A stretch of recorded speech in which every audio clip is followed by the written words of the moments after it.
This is Lamia Lahud for InfoLife Television speaking to Dr. Saeb Erekat, the Palestinian chief negotiator in Jericho.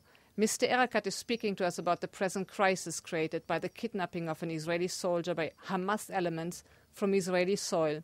Dr. Saeb Erekat, do you think that there's still a possibility of a release of Gilad alive, of the soldier alive? Well, as far as the soldier, we are focusing on the fact that we need to continue exerting maximum efforts in order to acquire his release alive. Are the Israeli actions complicating matters for us? Yes, they are complicating matters for us. I don't think targeting power stations and bridges and arresting ministers and elected deputies, even in the insinuation that they're trying to strengthen their bargaining chips, this is not the actions of governments. And this undermines our efforts. Do you have any clue where he might be, and what is the PA doing to find out where he is? Lamia, had we had any clue where the soldier is, we would have got him to Israel a long time ago. Had the Israelis known his whereabouts, they would not have waited for you, me, or Europe. They would have gone in. We don't know. We're looking for a person between 1.3 million people. It's like a needle in a stick of hay. And we need to begin the chance. We're having a house-to-house search. We're doing whatever it takes. But Hamas claimed responsibility for the kidnapping.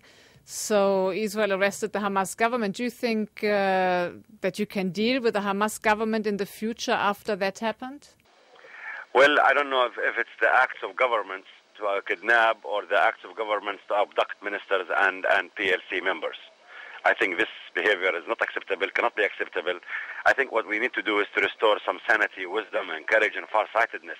It's madness out there. It's really madness. Things are slipping outside our fingers like sand. And the only thing of such policies, such violence, is just adding to the complexities and adding to the suffering of both Palestinians and Israelis. But there's a lot of talk that Hamas abroad, outside, was behind the kidnapping. Why would they have done that when you have just reached an agreement with Hamas on joining the PLO and some kind of hudna? I honestly don't have the slightest idea of what goes going on inside, outside, inside. All I know is we're trying inside, internally, to reach an agreement on a program for a united government, national unity government that will take into account the recognition of Israel, the two-state solution, renounce violence, and accept the obligations of the authority. This is our way out as far as the international community is concerned, as far as our interests are concerned.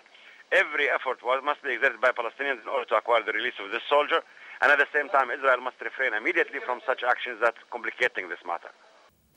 But what about your relation with Hamas after this? I mean, if Hamas took responsibility for a kidnapping of a soldier from Israeli soil and you're committed to the peace process, how can you sit in the same government later with Hamas?